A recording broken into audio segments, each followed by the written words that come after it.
For months, we've traversed this wilderness.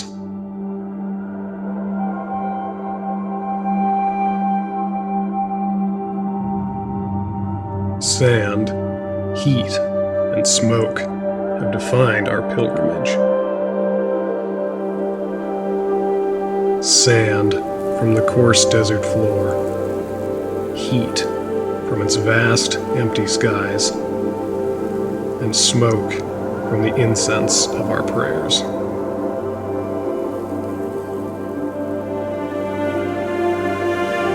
To whom do our prayers ascend?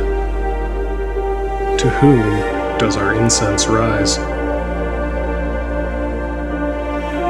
Stillness is the response,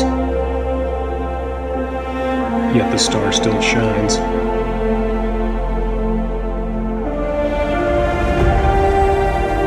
Perhaps this king we seek has been born to bridge the gap between the created and the creator.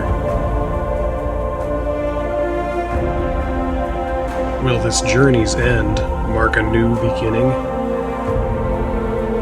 Perhaps time itself will be defined by this very moment.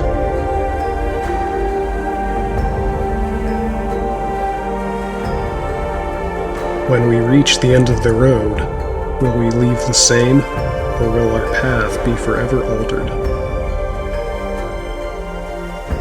As we carry on, we will let our prayers rise.